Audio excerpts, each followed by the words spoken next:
Hi guys, hope everyone is doing good. So ಇವತ್ತು ಒಂದು ಹೊಸ ಟಾಪಿಕ್ ಜೊತೆ ಒಂದು ವಿಡಿಯೋ ಮಾಡಿದ್ದೀನಿ. How to use screener. Usually majority of finance students ಅಥವಾ ಸ್ಟಾಕ್ ಮಾರ್ಕೆಟ್ಸ್ ಅಲ್ಲಿ ಟ್ರೇಡ್ ಮಾಡೋರು ಅಥವಾ ರುಚಿ ಇಕ್ಕೋರು ಎಲ್ಲ ಸ್ಕ್ರೀನರ್ ಬಗ್ಗೆ ವಿಚಾರ ಮಾಡ್ತಿರ್ತಾರೆ, ಎಷ್ಟೋ ಸರ್ಚ್ ಮಾಡ್ತಿರ್ತಾರೆ. ಸೊ ಅದ್ರ ಮೇಲೆ ಒಂದು ಡೆಡಿಕೇಟೆಡ್ ವಿಡಿಯೋ ಮಾಡ್ಬೇಕಂತ ಪ್ಲಾನ್ ಇತ್ತು. ಸೊ ಇವತ್ತು ಒಂದು ಆಲ್ಮೋಸ್ಟ್ ಐ ಫೀಲ್ ಮೂರ್ನಾಲ್ಕು ವಿಡಿಯೋಸ್ ಬರುತ್ತೆ ಇದ್ರ ಮೇಲೆ.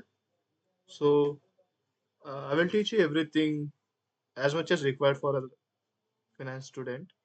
So if you are not a finance student, even though you will understand this, so ಅಷ್ಟೊಂದು ಕಷ್ಟ ಆಗಲ್ಲ ನಿಮಗೆ. ಐ ಫೀಲ್ ಮಿಕ್ಕಿದ್ದು ಲೆಟ್ ಸಿ. ಸೊ ಸ್ಕ್ರೀನರ್ ಏನಂತ ಒಂದು ಫಸ್ಟ್ ಕ್ವೆಶನ್ ಇರೋದು. ಸೊ ಸ್ಕ್ರೀನರ್ ಏನಂದ್ರೆ ಇದು ಒಂಥರ ನಿಮಗೆ ಡ್ಯಾಶ್ ಬೋರ್ಡ್. ಸೊ ನೀವು ಒಂದೊಂದೇ ಐಟಮು ಒಂದೊಂದೇ ಪೀಸ್ ಆಫ್ ಇನ್ಫಾರ್ಮೇಶನ್ ನ ಆನ್ಯುವಲ್ ರಿಪೋರ್ಟ್ ಅಂದ್ರೆ ಒಂದು ಬ್ಯಾಲೆನ್ಸ್ ಶೀಟ್ ವಗೇರೆ ಎಲ್ಲ ಇರುತ್ತಲ್ಲ, ಆ ಪಿ ಡಿ ಎಫ್ ನ 400 pages 500 pages P D F ನ ಓದೋ ಬದಲು, I mean finding out each and every part, each and every ratio, financial data. So ಇದೊಂದು ಈಸಿ ಮೆಥಡ್, ಫ್ರೀ ಮೆಥಡ್. ಇದ್ರಲ್ಲಿ ಪ್ರೀಮಿಯಂ ತಗೊಳೋದ್ ಬೇಕಾಗಿಲ್ಲ. ಅಟ್ ದಿಸ್ ಬಿಗಿನಿಂಗ್ ಲೆವೆಲ್ ನೀವು ಏನಾದ್ರೂ ಇನ್ನ ಲೆವೆಲ್ ಅಪ್ ಮಾಡ್ಕೊಂತೀರಾ, ಮುಂದೆ ಹೋಗಿ ಪ್ರೋ ಲೆವೆಲ್ ಸರ್ಚರ್ ಆಗ್ತೀರಾ. I won't say pro level trader. Trading ಮಾಡಕ್ ಇಲ್ಲ, ಈ ಫೀಲ್ಡಿಗೆ ಬಂದಿಲ್ಲ. Trading is not allowed. So as an student it is not allowed. ನೀವು ಇದನ್ನ ಪಕ್ಕ ಮಾಡ್ಕೊಂಡ್ಬಿಡಿ. As a students you will never trade. Trade ಮಾಡ್ತೀರಾ ಯಾವಾಗ? ಒಂದ್ ಲೆವೆಲ್ಗೆ ಬಂದ್ಮೇಲೆ, ಒಂದ್ ಲೆವೆಲ್ ಆಫ್ ಅರ್ನಿಂಗ್ಸ್ ಬಂದ್ಮೇಲೆ ಅದ್ರ ಬಗ್ಗೆ ಜಾಸ್ತಿ ಎಜುಕೇಶನ್ ಮಾಡ್ಕೊಂಡು ಮಾರ್ಕೆಟ್ ಅಲ್ಲಿ ಇದ್ದಿ ಆಮೇಲೆ ನೀವು ಬೇಕಾದ್ರೆ ಅದು it's on your discretion. So ನಿಮಗೆ ಅದು ಡಿಪೆಂಡ್ ಆಗುತ್ತೆ on your knowledge, on your risk appetite, everything. So ನೀವು as an students I suggest you should not go with trading. Investing is possible. S I Ps ಮಾಡಿ ಆರಾಮಾಗಿ. S I Ps ಮಾಡಿ 1000 rupees S I P 100 ಇಂದ start ಆಗುತ್ತೆ. Market ನ try ಮಾಡ್ಬೇಕಂದ್ರೆ S I P through try ಮಾಡಿ. ಅದಾದ್ಮೇಲೆ ಬೇಕಾದ್ರೆ ಸ್ಟಾಕ್ ಮಾರ್ಕೆಟ್ ಬಗ್ಗೆ ತಿಳ್ಕೊಂಡು ಇನ್ ಡೆಪ್ತ್ ನಾಲೆಜ್ ಬಂದ್ಮೇಲೆ ನೀವು ಇದ್ರ ಮೇಲೆ ಕಾಲಿಕ್ಕೆ ಅಂತ ನನ್ನ ಥಿಂಕಿಂಗು, ನನ್ನ ಒಪಿನಿಯನ್. ಸೊ ಬಿಫೋರ್ ಸ್ಟಾರ್ಟಿಂಗ್ ನಾನು ಡಿಸ್ಕ್ಲೇಮರ್ ಕೊಟ್ಬಿಡ್ತೀನಿ. So I am not an SEBI registered analyst. ನಾನು ಇಲ್ಲಿ ಯಾವ್ದಾದ್ರು ಸ್ಟಾಕ್ ತೋರಿಸ್ಲಿ, ಯಾವ್ದಾದ್ರು ಅರ್ನಿಂಗ್ಸ್ ತೋರಿಸ್ಲಿ, ಏನಾದ್ರು ನಾನು ಬೈ ಚಾನ್ಸ್ ಕಮೆಂಟ್ ಹಾಕ್ದೆ ಆ ಕಂಪ್ನಿ ಬಗ್ಗೆ, ಸೊ ಏನಾದ್ರು ಅರ್ನಿಂಗ್ಸ್ ಬಗ್ಗೆ ಮಾತಾಡೋದಂದ್ರೆ please don't consider it as an recommendation. I am not recommending you any stocks, any company, nothing. So ಈ ಡಿಸ್ಕ್ಲೇಮರ್ ಜೊತೆ ಸ್ಟಾರ್ಟ್ ಮಾಡೋಣ. ಸೊ ಫಸ್ಟ್ ಕಂಪ್ನಿ ಚೂಸ್ ಮಾಡೋಣ. ಫಾರ್ ಎಕ್ಸಾಂಪಲ್, ಸ್ಟಾರ್ಟಿಂಗ್ ಅಲ್ಲಿ ನೀವು ಈ ತರ ಟ್ರೈ ಮಾಡ್ತೀರಾ ಅಂದ್ರೆ ಐ ಸಜೆಸ್ಟ್ ಸಿಂಪಲ್ ಇಂದ ಸಿಂಪಲ್ ಬಿಸ್ನೆಸ್ ತಗೊಳ್ಳಿ. ಏನಕ್ಕಂದ್ರೆ ಬಿಸ್ನೆಸ್ ಆಲ್ಮೋಸ್ಟ್ 7,000 ಸ್ಟಾಕ್ಸ್ ಇದೆ. 7,000 5,000 ಸ್ಟಾಕ್ಸ್ ಇದೆ. ಆಲ್ಮೋಸ್ಟ್ 5,000 ಟು 7,000 ಸ್ಟಾಕ್ಸ್ ಇದೆ. ಚೂಸಿಂಗ್ ಎನಿ ಒನ್, ಅದೆಲ್ಲ ಬಿಸ್ನೆಸ್ ಮಾಡೋಣ ಇನ್ ಡೆಪ್ತ್ ಆಗಿ ಅಂಡರ್ಸ್ಟ್ಯಾಂಡ್ ಮಾಡ್ಕೊಳ್ಳಿ, ಅವೆಲ್ಲ ಕಷ್ಟ. So I suggest let's start with simple. ನೀವೆಲ್ಲರೂ ಡಾಮಿನೋಸ್ ಬಗ್ಗೆ ಗೊತ್ತಿರುತ್ತೆ. ಡಾಮಿನೋಸ್ದು parent company Jubilant Food Works. So ಇದ್ರ ಮೇಲೆ ಒಂದು ಸಿಂಪಲ್, ನಿಮಗೆ ಯಾರಾದ್ರೂ ಇವಾಗ ಕೇಳಿದ್ರೆ ನಾನು ಈ ಸ್ಟಾಕ್ ಅಲ್ಲಿ ಇನ್ವೆಸ್ಟ್ ಮಾಡ್ತಿದ್ದೀನಿ, ನಿನ್ನ ಅಭಿಪ್ರಾಯ ಏನು, what is your opinion, what is your thinking on this company ಅಂತ ಕೇಳಿದ್ರೆ ಒಂದು ಕ್ವಿಕ್ ಓವರ್ ವ್ಯೂ ಸ್ಕ್ರೀನರ್ ಮೇಲೆ ತಗೊಬೋದು ನೀವು. ಅಂದ್ರೆ ಐ ವೋಂಟ್ ಸಜೆಸ್ಟ್ ನೀವು ಇದ್ರ ಬೇಸಿಸ್ ಮೇಲೆ ಕಂಪ್ನಿಯಲ್ಲಿ ಇನ್ವೆಸ್ಟ್ ಮಾಡಿ, ಬಟ್ ಇದು ಒಂದು ಕ್ವಿಕ್ ಓವರ್ ವ್ಯೂ, ಒಂದು ಜಜ್ಮೆಂಟ್ ಕೊಡ್ಬೋದು ನಿಮಗೆ. ಸೊ ಯಾವ ತರ ಕಂಪ್ನಿ ಪರ್ಫಾರ್ಮ್ ಮಾಡ್ತಿದೆ, ಏನೇನು ಆ ಕಂಪ್ನಿಯಲ್ಲಿ ನಡೀತೈತೆ. ಸೊ ಇವಾಗ ಫಾರ್ ಎಕ್ಸಾಂಪಲ್ ಮಾರ್ಕೆಟ್ ಕ್ಯಾಪ್ ಏನಿದೆ ಆ ಕಂಪ್ನಿದು, ವಾಟ್ ಇಸ್ ಕರೆಂಟ್ ಪ್ರೈಸ್, ಇವಾಗ ಯಾವ ಪ್ರೈಸ್ ಅಲ್ಲಿ ಟ್ರೇಡ್ ಆಗ್ತೈತಿ. ಇವತ್ತು Sunday, unfortunate it's Sunday, but trade ಆಗ್ತಿದ್ರೆ ಇಲ್ಲಿ last I mean current price ಬರ್ತಿತ್ತು. ಐ ಮೀನ್ ಹೈ ಎಷ್ಟಾಯ್ತು, ಲೋ ಎಷ್ಟಾಗಿದೆ ಅದು ನೋಡ್ಬೋದು. ಸ್ಟಾಕ್ ಪಿಇ ಎಷ್ಟಿದೆ, price to equity I mean price to earning ratio, book value ಏನಿದೆ 32 rupees I mean 32.9 rupees. Dividend yield ಎಷ್ಟಿದೆ, R O CE return on capital employed ಅದೇನಿದೆ, return on capital I mean return on earnings ಎಷ್ಟಿದೆ, face value ಎಷ್ಟಿದೆ ಸ್ಟಾಕ್ದು, everything will be covered here. ನೀವೆಲ್ಲ ನೋಡ್ಬೋದು ಇಲ್ಲಿ. ಮಿಕ್ಕಿದು let start with simple things. First ನೀವು ಏನ್ ನೋಡ್ಬೇಕು as an finance student. I consider every one as whoever is watching this is considered to be an finance student. So let start with business introduction. So ನಿಮಗೆ ಇಲ್ಲಿ ಕೊಡೋ pointers, let's say ನಾನು ಇವಾಗ read more ಅಂತ ಕೊಟ್ರೆ, ಇದು as this is a free version, ಇದ್ರಲ್ಲಿ premium version ಇದೆ. ಫ್ರೀ ವರ್ಷನ್ ನೀವು ಅಪ್ ಟು 10 ಕಂಪ್ನೀಸ್ ನೋಡ್ಬೋದು, 10 ಟೈಮ್ಸ್ ನೀವು ನೋಡ್ಬೋದು. After that you need to buy premium. But I feel ನೀವು ಅಷ್ಟೊಂದು ನೋಡಲ್ಲ, ಬಟ್ ನೋಡ್ಬೋದು. ಕೀ ಪಾಯಿಂಟ್ಸ್ ನೀವು ಇದೆ ನೋಡಲ್ಲ. ನಾನು ಏನಕ್ಕೆ ಇಷ್ಟೊಂದು ನೋಡೋದು, ಅದರಿಂದ ಪ್ರೀಮಿಯಂ ತಗೊಳಕ್ ಇಷ್ಟ ಇಲ್ಲ ಅಂದ್ರೆ, you can do Google search, you can read the annual reports, ನಿಮಗೆಲ್ಲ ಡೇಟಾ ಸಿಗುತ್ತೆ. ಆಲ್ಮೋಸ್ಟ್ ಎ ಜನರೇಟೆಡ್ ಇರುತ್ತೆ ಕೀ ಪಾಯಿಂಟ್ಸ್, ಅಷ್ಟೊಂದು ರಿಲೈ ಆಗಲ್ಲ. ಬಟ್ ಕ್ವಿಕ್ ರಿವ್ಯೂಗೆ it's good. So let start with it. So Jubilant Food Works limited is a part of Jubilant Bhatia Group and is one of the India's largest food service company. The company holds master franchisee rights. Master franchisee rights ಅಂದ್ರೆ ಯಾರ ಹತ್ರನೂ ಇಲ್ಲ, ಇವರೇ ಸೋಲ್, ಇವ್ರು ಒಬ್ರೆ. ಜೂಬ್ಲಿಯಂಟ್ foods ಮಾತ್ರ Domino's ನ ಮಾರ್ಬಹುದು ಇಂಡಿಯಾದಲ್ಲಿ. So ಇದಕ್ಕೆ ಮಾಸ್ಟರ್ ಫ್ರಾಂಚೈಸಿ ರೈಟ್ ಸಿಕ್ಕೈತೆ. ಯಾವ್ಯಾವ್ದಕ್ಕೆ ಸಿಕ್ಕೈತೆ? Two brands of Domino's pizza and Dunkin's donuts. So ಇದು ಅವ್ರದೇ ಫ್ರಾಂಚೈಸಿ ಮಾಡೆಲ್, ಫ್ರಾಂಚೈಸಿ ಬೇಸಿಸ್ ಮೇಲೆ ಹಾಕಿದ್ದಾರೆ. ಸೊ ಇದು ಮಾಸ್ಟರ್ ಫ್ರಾಂಚೈಸಿ ಬೇಸಿಸ್ ಅಂದ್ರೆ ಯಾವ್ದು ಇಂಟರ್ನ್ಯಾಷನಲ್ ಕಂಪ್ನಿ ಇಂಡಿಯನ್ ಕಂಪ್ನಿ ಯಾವ್ದಾದ್ರು ಸೋಲ್ ಕಂಪ್ನಿ ಇದ್ದು ಅವ್ರ ಫ್ರಾಂಚೈಸಿ ತಗೊಂಡವ್ರೆ. ಯಾರ್ದು? Jubilant Food, I mean pizza, Domino's and pizza ಅವ್ರದ್ದು, ಡಾಮಿನೋಸ್ ಅಂಡ್ ಡಂಕಿನ್ಸ್ ಅವ್ರದ್ದು. ಅದನ್ನ ಬಿಟ್ಟು ಡಿಫ್ರೆಂಟ್ ಟೂ ಮಾರ್ಕೆಟ್ ಸೆಗ್ಮೆಂಟ್ಸ್ ಇದೆ. ಯಾವ್ಯಾವ್ದು ಹೊಸ ಐಟಮ್ ಬಂದೈತೆ? ಪಾಪಾಯ್ಸ್ ಬೆಂಗಳೂರಲ್ಲಿ ಬಂದೈತೆ. ಇಫ್ ಯು ರಿಮೆಂಬರ್, ಇಂಡಿಯಾಲ್ ಫಸ್ಟ್ ಟೈಮ್ ಬಂದೈತೆ ಹೊಸ ಐಟಮ್. ಯು ಎಸ್ ಅಲ್ಲಿ ಜಾಸ್ತಿ famous pure non veg item. ನೀವು pure non veg, you can say restaurant food segment. So ಅದು ಹೊಸದಾಗಿ ಇಂಡಿಯಾಲ್ ತಂದವ್ರೆ. ಅದನ್ನ ಬಿಟ್ಟು ಕಂಪ್ನಿದು ಸ್ವಂತ ಬ್ರ್ಯಾಂಡ್ ಇದೆ, ಹಾಂಗ್ಸ್ ಕಿಚನ್ ಅಂತ. Is a Chinese cuisine. So ಏನಿದು ಹಾಂಗ್ಸ್ ಕಿಚನ್ ಅಂದ್ರೆ, ಇವಾಗ ಹೋಮ್ ಗ್ರೌಂಡ್ ಅಂದ್ರೆ ಏನು? ಸೊ ಲೆಟ್ಸ್ ಇವಾಗ ಈ ಫ್ರಾಂಚೈಸಿ ಬೇಸಿಸ್ ಇದೆ, ನಾಳೆ ದಿವಸ ಇವ್ರು ಅನ್ಬಿಡ್ತಾರೆ. ಅಂದ್ರೆ ಫ್ರಾಂಚೈಸಿ ಅಗ್ರಿಮೆಂಟ್ ಅಂದ್ರೆ ಅದು ಇಯರ್ಲಿ ಬೇಸಿಸ್ ಮೇಲೆ ರಿನ್ಯೂ ಆಗುತ್ತೆ usually. If if unfortunately renew ಆಗಿಲ್ಲ ಅಂತ ಏನ್ ಮಾಡ್ತಾರೆ?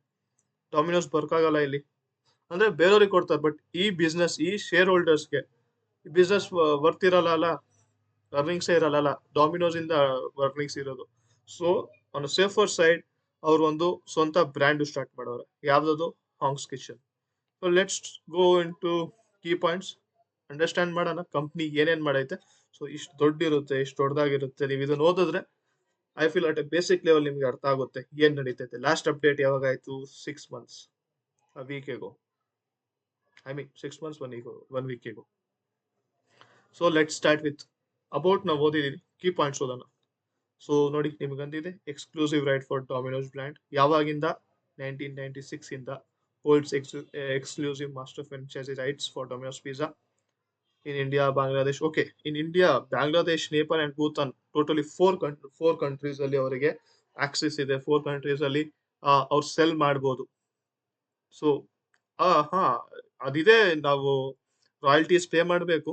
But at the at the core level ನಮಗೆ ಗೊತ್ತು, ಈ ಕಂಪ್ನಿ 4 countries ಅಲ್ಲಿ ಸರ್ವ್ ಮಾಡುತ್ತೆ. ಸೊ ಅರ್ನಿಂಗ್ಸ್ ಚೆನ್ನಾಗಿರುತ್ತೆ ಅಂತ ನಾವು ಅಸ್ಯೂಮ್ ಮಾಡ್ಬೋದು.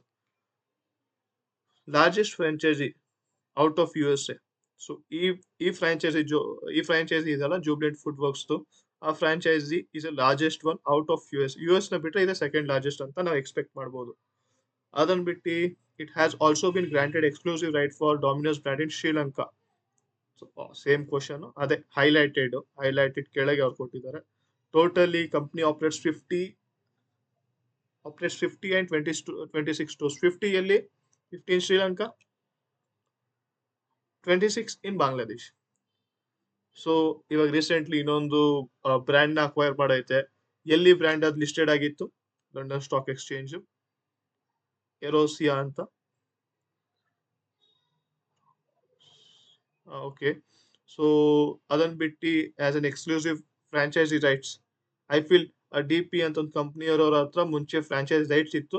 ಈ ಕಂಪ್ನಿನ ಅಕ್ವೈರ್ ಮಾಡಾದ್ಮೇಲೆ ಅವ್ರಿಗೆ ಬೈ ಡಿಫಾಲ್ಟ್ ಟರ್ಕಿ, ಅಜರ್ಬೈಜಾನ್, ಜಾರ್ಜಿಯಲ್ಲೂ ಇವಾಗ ಆಕ್ಸೆಸ್ ಸಿಕ್ಕೈತೆ. ಸೊ ಎಷ್ಟೆಷ್ಟಿದೆ ಅದರಲ್ಲಿ? 678 in Turkey, 10 in Azerbaijan, 6 in Georgia as of October 2023.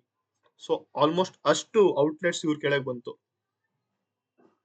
ಮಿಕ್ಕಿದ್ business information ಎಷ್ಟಿಗೆ ತಗೊಂಡ್ರು ಅವೆಲ್ಲ ಅಷ್ಟೊಂದು ಇಂಪಾರ್ಟೆಂಟ್ ಅಲ್ಲ. ಅದನ್ನ ಬಿಟ್ಟು ಇನ್ನೊಂದು home grown startup, I feel home grown startup brand cafe. ಅದನ್ನ ಬಿಟ್ಟು they have also included exclusive rights for Poppins and Dunkin. ಅದೇ ಪಾಪಿನ್ಸ್, ಪಾಪಾಯ್ಸ್ ಏನ್ ಕರೀತಾರೆ, ಪಾಪಾಯ್ಸ್ ಕರೀತಿರ್ಬೋದು.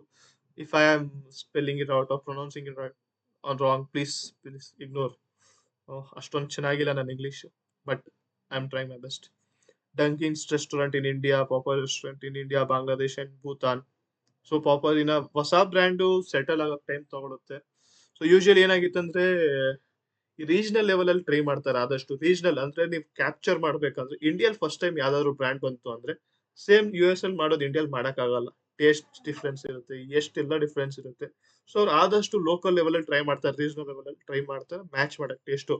ನಾನು ಎಲ್ಲೋ ಕೇಳಿಸ್ಕೊಂಡಿದ್ದೆ, ಇಂಡೋರ್ ಮಧ್ಯಪ್ರದೇಶಲ್ಲಿ ಅಲ್ಲಿರೋ ಡಾಮಿನೋಸ್ ಅವರು ಸೇವ್ ಸೇವ್ ಬರುತ್ತಂದ್ರೆ ಅದು ಒಂಥರ ಚೋಚೋ ತರ, ಅದ್ರ ಬೇಸಿಸ್ ಮೇಲೆ ಏನೋ ಮಾಡೋರೆ.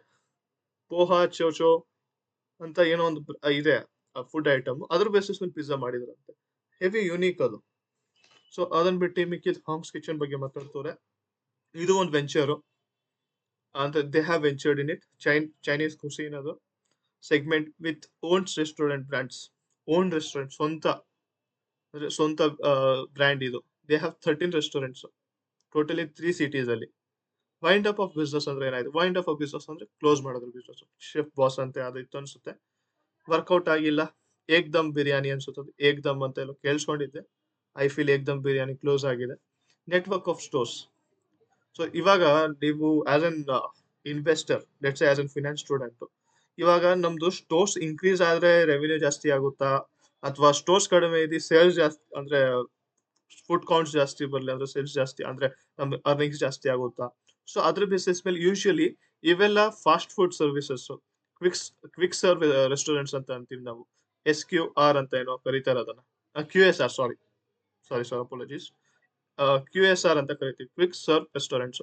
ಇದರಲ್ಲಿ ಏನಂದ್ರೆ ಡಾಮಿನೋಸ್ ಅಲ್ಲಿ ನೀವು ನೋಡಿರ್ತೀರಾ, ಯೂಶಲಿ ಅಲ್ಲಿ ಕೂತ್ಕೊಂಡು ತಿನ್ನಕ್ಕೆ ಅವ್ರು ಅವಾಯ್ಡ್ ಮಾಡ್ತಾರೆ.